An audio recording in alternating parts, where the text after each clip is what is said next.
The night was heavy with silence, the kind of silence that makes even the smallest breath sound loud. The orphan little girl sat on the cold wooden floor, hugging her knees tightly to her chest.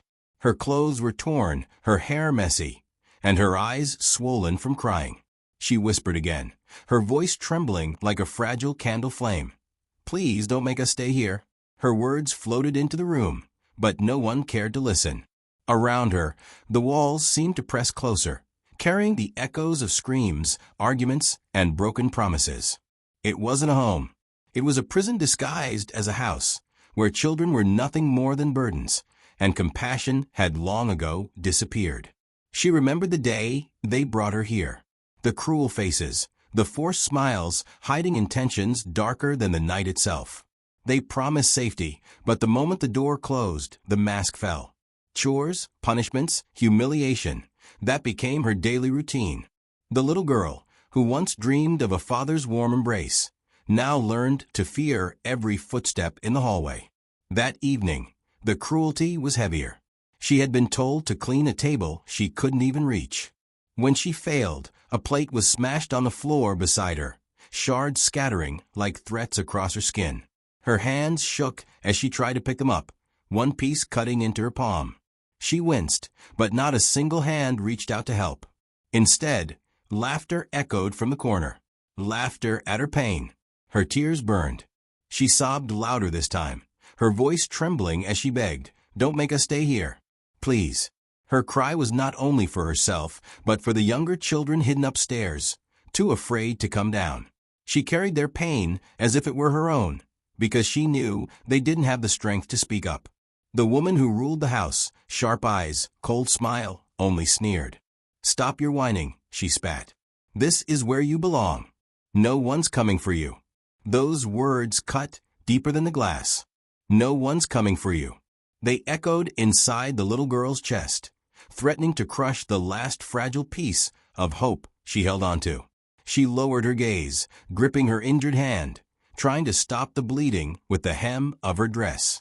But hope is stubborn, even when buried under despair. Somewhere in her heart, a small voice whispered that she wasn't forgotten, that someone somewhere still cared. She clung to that whisper the way drowning sailors cling to driftwood. The night dragged on. She sat by the window, staring at the road beyond the gate. Every shadow passing by felt like a possibility. Every sound of wheels or footsteps made her heart race. Could it be him? Could it be the father she had been told was gone forever?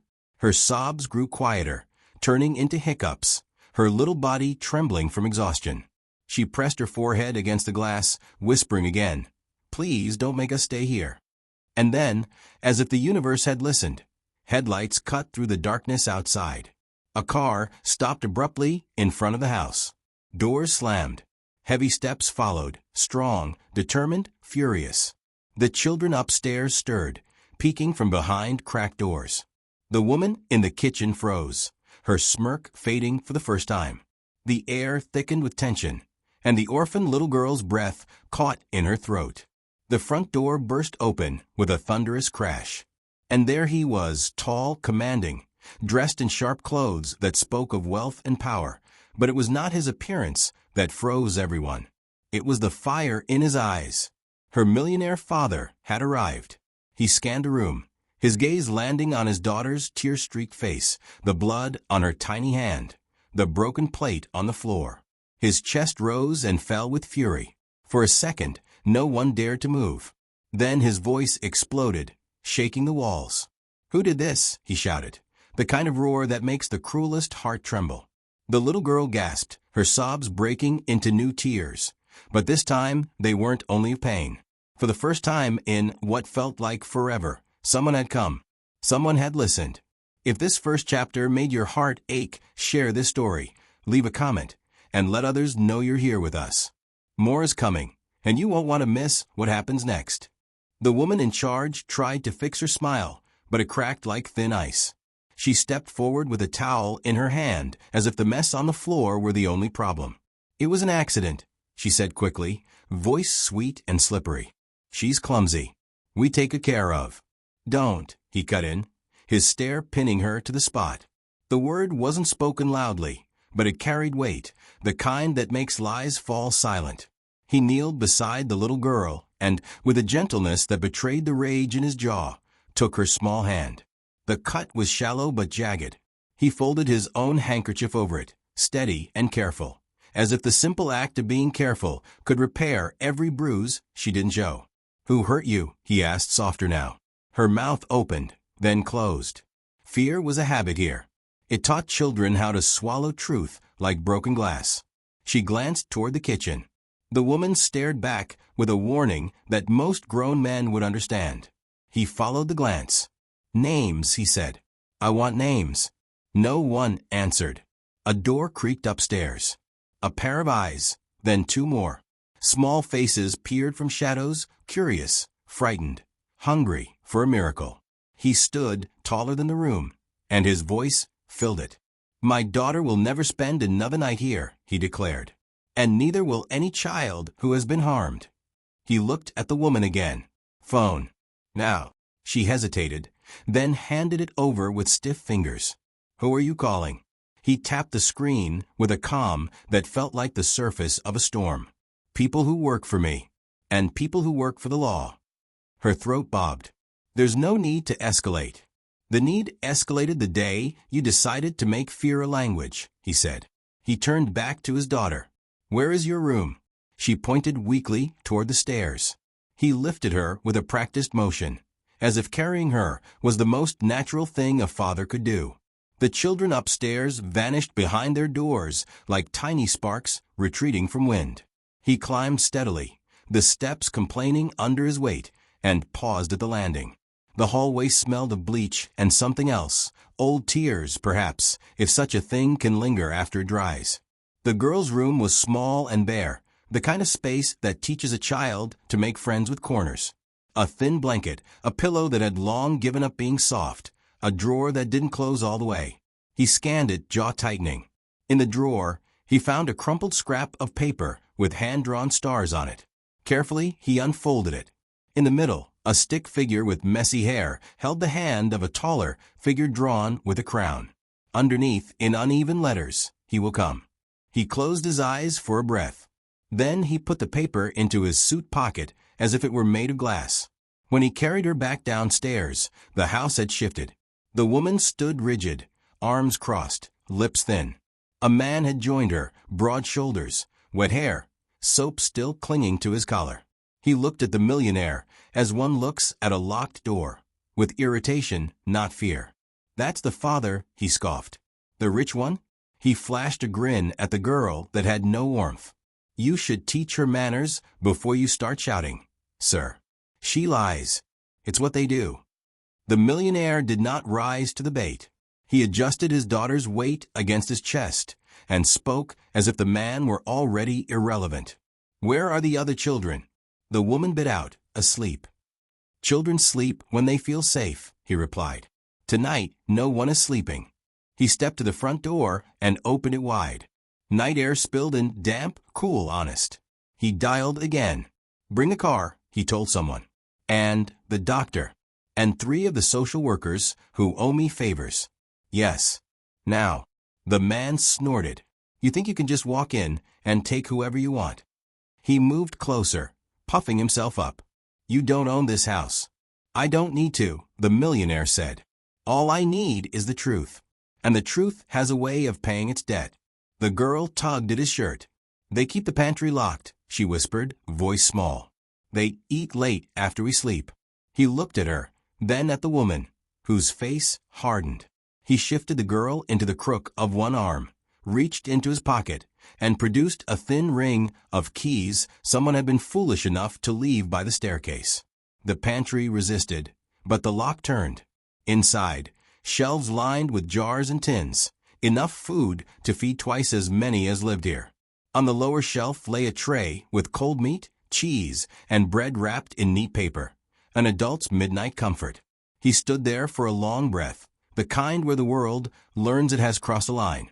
He went to the base of the stairs and spoke without raising his voice. "Children," he said, looking up into the darkness, "come down, please." Silence. Then a small shape appeared, followed by another and another. They moved like deer at the edge of a clearing, every step a question. He kneeled, placing the girl gently on the bottom step beside him, and kept his hands visible and empty. "My name is Daniel," he said, using the name the world printed on magazine covers but rarely heard from his own mouth. "I'm here because I should have been here sooner." A boy with hair too long to be stylish and too short to be warm-swallowed. "Will you take her?" he asked, nodding toward the girl. "Don't leave her." "I'm taking her," Daniel said. "And I'm not leaving you." He turned the pantry into a feast. No speeches, no ceremony, just plates, quiet portions, constant eye contact that said you're allowed to be full. The woman protested, of course. She spoke about rules, about schedules, about waste, and how children make disorder of everything. Daniel didn't answer. He broke bread with his hands and kept passing it down the line of small, cautious fingers. He noticed marks. He noticed how some kids flinched at sudden noises. He noticed the way one of the older girls kept counting the younger ones under her breath, as if losing track of them might summon punishment. Every detail was a ledger entry. He was a man whose businesses were built on numbers, but tonight his arithmetic felt more sacred. How many had cried without being comforted? How many nights had stretched into years? Headlights washed the front windows. The hum of an engine cut, replaced by footsteps on gravel, brisk, purposeful. The door opened before anyone could knock. A woman with tired eyes and a badge clipped to her lapel entered first, followed by two others carrying bags. Behind them, a man in a dark coat with a kind of posture that convinces forms to sign themselves. The housekeeper stiffened. "You can't just barge in." The woman with the badge showed it briefly. "We can't tonight." What followed was efficient in a way that felt merciful. Questions asked the right way, so answers didn't hurt coming out. Photos taken of bruises that had names the children didn't know. A doctor kneeling on hardwood with gentle hands and simple words. Papers signed. Copies made. The man with wet hair retreated to a corner and called someone who didn't pick up. The housekeeper tried to argue law with people who practiced it like breathing. Daniel stayed near his daughter. When the doctor finished bandaging her hand, she clung to his sleeve, as if convinced he might dissolve if she blinked too long. He kept one hand free for her and used the other to sign his name wherever someone placed a page. At one point, the older girl, who had been counting, approached him. "They took Alma last week," she said, voice steady from practice. "She cried at night. They said she was too noisy." "Where is Alma now?" Daniel asked. "In the back room," the girl whispered. "The one with the lock on the outside." The social worker heard it. She nodded once to Daniel, then to her colleague. Keys again. Footsteps again. The back room opened on a silence that had been forced to sit still too long. A small figure was lifted out, blinking, her voice rusty, her heartbeat loud enough to be seen in her throat. When Alma saw the food, she didn't move toward it. She looked at the others first, as if asking permission to be hungry. Daniel felt his daughter's grip tighten. "We're leaving," he told her softly. "All of us." The housekeeper's last stand came as people began to usher the children toward the door. "You can't prove anything," she said, but her voice had lost its edges. "They're orphans. They lie. They make things up to get attention." Daniel turned. The room waited, even the air waited. "Then tell me," he asked, calm as judgment. "Why did my daughter draw me with a crown and write 'you will come' on paper she had eyed? Children don't make up hope like that. Adults do, when they've buried it." She had no answer for that. Some truths require silence to fit inside a room. Outside, the night had changed. The cars brought light and warmth and the kind of noise that means safety. Blankets appeared. Names were taken carefully and repeated back correctly. The youngest child fell asleep in a social worker's arms with a piece of bread still in her fist. Daniel stood beside his daughter on the gravel, her small body pressed to his side, and watched as the house behind them became what it really was, a place people were leaving. He glanced down at her. "I'm sorry," he said, those two words heavier than all his wealth. "I should have been here sooner." She looked up. The cut on her hand was hidden now beneath clean gauze. "You're here now," she whispered. A siren sounded in the distance, not frantic, just official. The woman in charge sat on the front step with her head in her hands. The man with wet hair stared at his shoes. The older girl had stopped counting. All the small faces were in sight. Daniel exhaled. It wasn't the end. It wasn't even halfway. But it was a door finally open. And behind that door waited questions no one had dared to ask. Questions about signatures on transfer papers, about why money meant for care had bought no softness, about a name he had avoided saying out loud because saying it would make it real. His brother's name. The night outside the orphan house was alive with the hum of cars, voices of officials, and the rustle of papers being filled out. But inside Daniel's chest, silence roared louder than any siren. His daughter leaned against him, fragile but steady, as if her small body knew she could finally rest. The other children clung to blankets passed out by social workers. For the first time, they were eating without fear. Yet Daniel's eyes were not at peace. The drawing in his pocket weighed more than his fortune. The crown sketched by a child's hand wasn't fantasy. It was prophecy. She had believed he would come even when the world told her otherwise. And the world had nearly won. A detective approached him. Gray hair, lined face, voice low enough not to spook the children. "Mr. Hale," he said, "the paperwork here, it's irregular. Transfers signed by names connected to a foundation. Your foundation." Daniel's jaw tightened. He had seen the name already on a sheet one of the workers showed him. Hale Trust for Children. His own company. His own signature. But forged. Who handled these files? Daniel asked, though he already feared the answer. The detective hesitated. "Someone close, I imagine. They had access to your seals. We'll need to trace it properly." Daniel's daughter stirred at his side. "Daddy," she whispered, voice cracked but soft, the word almost foreign on her tongue. "You're not leaving, are you?" He knelt, meeting her eyes. "Never again." He kissed her forehead, tasting salt and dust, and stood to face the detective. "I know who it is," he said. "My brother." The word cut the air. Daniel's younger brother, Adrian, had managed parts of the family trust for years. Ambitious, charming, dangerous in ways only family can be. Daniel had overlooked whispers, signed documents without checking, believed the man who once shared his childhood bed could never turn cruelty into currency. He was wrong. The detective's eyes narrowed. "Do you have proof?"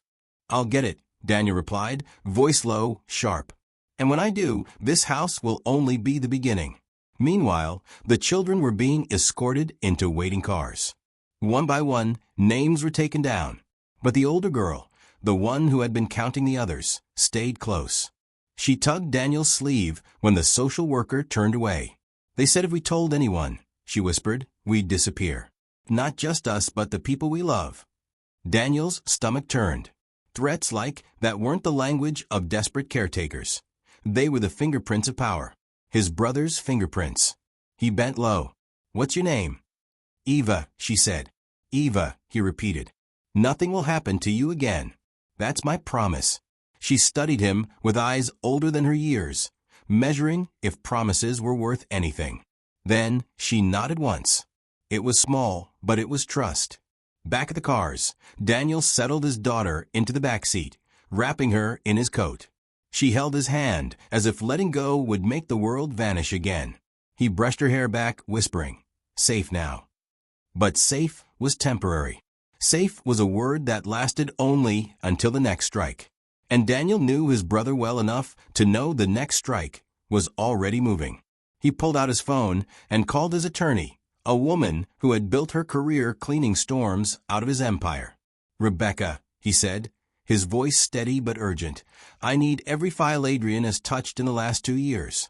Every transfer, every foundation, every signature. Tonight." She didn't ask why. She simply answered, "Already on it." The convoy of cars moved out. In the rear-view mirror, the house shrank into darkness, its windows hollow eyes. Daniel's daughter, exhausted, fell asleep against him. He stared out the window, every passing streetlight flickering across his face like questions. Why hadn't he seen it sooner? Why had he trusted Adrian, the brother who always smiled too wide when money was mentioned. He remembered their father's voice, gravelly and stern. A crown is heavy, Daniel. But your brother, he wears envy heavier than you'll ever know. He hadn't listened. And now children had paid the price. Hours later, at his estate, Daniel carried the girl into a room too soft for someone who had lived in cruelty. Plush blankets, gentle light, a doll waiting on the pillow. She looked at it as if afraid to touch. "It's yours," Daniel said. Her hand trembled as she reached, brushing the doll's hair like it might break. She looked up at him. "Will the others have dolls too?" His chest clenched. "Yes," he promised. "Every one of them." When she finally slept, he stood at the window, phone buzzing in his hand. Rebecca's message lit the screen. You were right.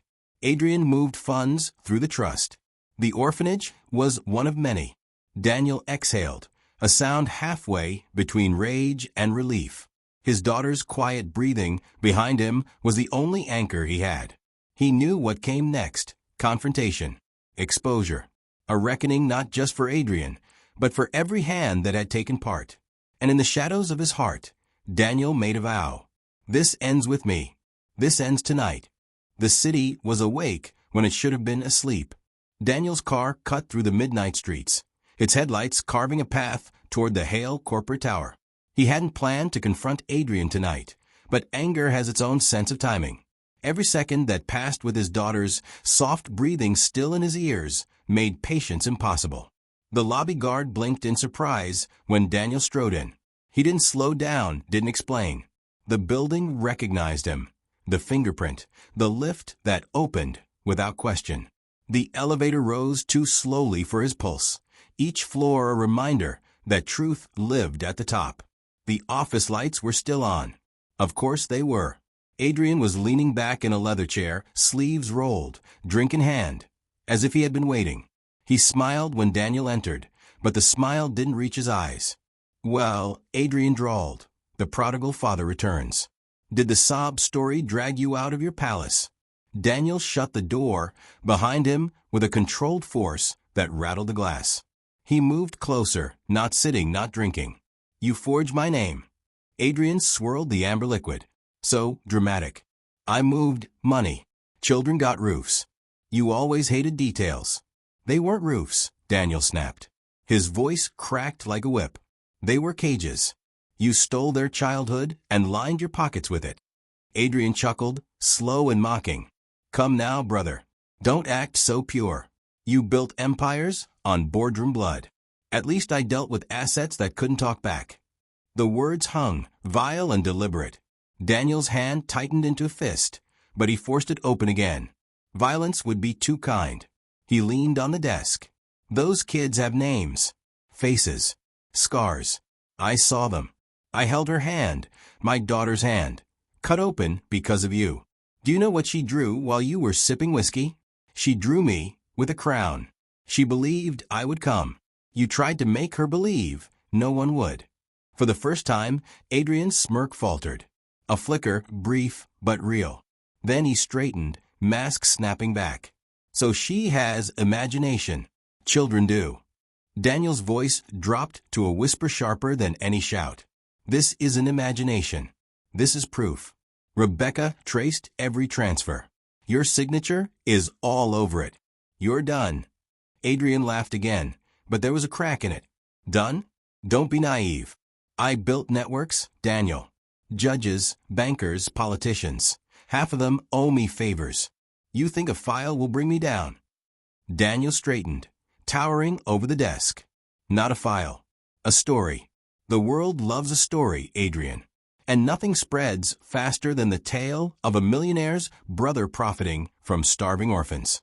The glass in Adrian's hand shattered, whiskey bleeding across the carpet. He hadn't squeezed hard. Rage had simply betrayed him. His voice was low now, no theatrics left. "You drew in our name?" "Our name?" Daniel shot back. "You ruined it the moment you turned it into a brand for cruelty." "I'm not saving the name, Adrian. I'm saving the children." Silence expanded between them, thick and choking. Adrian's mask slipped fully now, revealing something raw, resentment years in the making. "You always had everything," he hissed. father's approval, the crown of heir, the empire. And me? I was the shadow. So I carved my own kingdom, where no one cared about your light. And you, his voice shook with venom, you only notice when it touches your golden child. Daniel didn't flinch. She is not golden because of money. She is golden because she still believed in me when you tried to bury her hope. That's something you'll never understand. The elevator chimed. Heavy footsteps enter the office. Detectives, social workers, Rebecca with folders in her arms. Adrian spun, eyes wide, for the first time realizing Daniel hadn't come alone. Adrian Hale, the detective said firmly, you're under investigation for fraud, embezzlement, and child endangerment. Adrian barked a laugh, desperate, brittle. You have no right. Rebecca stepped forward, dropping papers on the desk like daggers. Your right ended the moment you forged Daniel's name. Every document is authenticated. Every transfer traced. The law will catch up now, even with your friends on the bench. Adrian's shoulders sagged, the fight leaking out. For the first time, Daniel saw his brother not as a rival, but as a boy caught stealing bread. Only this time the bread had been lives. He spoke one last time, voice heavy with finality. You thought crowns were won with envy. But crowns are carried by responsibility. And you were never strong enough to lift one. The detectives took Adrian by the arms. His protest shrank into echoes as they dragged him from the office, the sound of metal cuffs replacing his laughter. Daniel remained, staring at the city lights below. Somewhere, his daughter was still asleep in safety. Somewhere, children were eating without fear. And somewhere, the empire he thought he knew was cracking open, exposing its rot. He didn't feel triumph, only resolve. Because tomorrow, the fight wouldn't be about Adrian. It would be about rebuilding, about making sure no child ever whispered, don't make us stay here again. And as the first gray of dawn touched the horizon, Daniel finally turned away from the office that had once felt like a throne, now nothing more than a tomb. Morning spilled across the estate in a soft, golden light. For the first time in years, the orphan little girl woke up without fear, clutching her chest. The bed beneath her was warm, the sheets smelled of lavender, and sunlight danced through curtains instead of bars. She blinked against the brightness, then turned her head to see the man in the chair by her bedside. Her father. Daniel had fallen asleep sitting upright, jacket draped over the armrest, hair mussed by exhaustion. He looked nothing like the powerful man on magazine covers. He looked human, almost vulnerable. The little girl studied him with wide eyes, hesitant to move, afraid he might vanish like a dream if she reached out. Finally she whispered, "Daddy?" His eyes opened instantly, as if her voice alone was enough to wake him. He leaned forward, smiling gently, though weariness lingered in his face. "I'm here." She let out a shaky breath and reached for his hand. He took it without hesitation, wrapping her small fingers in his, as if anchoring her to a world that had tried too hard to let her drift away. Later that day, the estate filled with quiet commotion. Social workers returned, bringing news and paperwork. Children were being moved into safe homes, foster families, shelters that had real warmth. Some stayed behind temporarily, under Daniel's direct care, until proper arrangements were finalized. The once empty dining hall now buzzed with chatter. Children ate without rushing, laughter spilling between bites. A little boy smeared jam across his cheek, and instead of punishment, he earned a napkin and a smile. The sound of spoons clinking against bowls was not music, but to Daniel it felt like a hymn. He stood at the head of the table, watching. It wasn't pride in his chest, it was resolve. These weren't numbers on a ledger. They were lives. And he would no longer mistake one for the other. The older girl, Eva, approached him. Her arms were crossed, but her eyes softer than the night before. "They believe you," she said simply. "And you?" Daniel asked. She hesitated, then nodded once. "You kept your promise." It was enough. News of Adrian's arrest spread like wildfire. The papers called it the Hale scandal. Headlines screamed betrayal, corruption, and the fall of a family name. But Daniel didn't care about reputations. He cared about the children who finally had someone fighting for them. Adrian, once untouchable, now sat behind bars awaiting trial. His empire of forged papers and stolen funds crumbled overnight.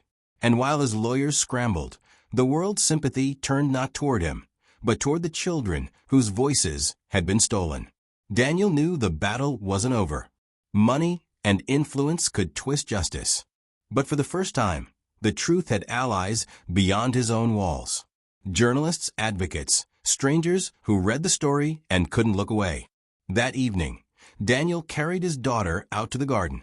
The sun was setting, painting the sky in streaks of rose and violet. She sat on his lap, head against his chest, silent but not afraid. "Are we safe now?" she asked, voice small. "Yes," Daniel answered, though the word carried layers he couldn't explain. "Safe now. And safe tomorrow." She nodded, satisfied. Then, almost shyly, she pulled from her pocket a folded scrap of paper. Another drawing. This time, no cages. Just a house with open doors, children smiling in front of it, and above them a figure tall and steady, not with a crown, but with open arms. Daniel's throat tightened. He kissed the top of her head, holding her close as twilight settled. The estate lights flickered on. Voices of children carried across the halls. The orphan little girl, once silenced by fear, now drifted to sleep in her father's embrace. And Daniel, once blinded by empire, now understood what true wealth was, the power to protect, to heal, to love. This wasn't the end of their story. It was the beginning of something stronger, a promise reborn. If this story touched your heart, leave a like, share your thoughts in the comments, and subscribe to Cryspire. Together, we can keep these stories alive, reminding the world that even in the darkest places, hope can rise again.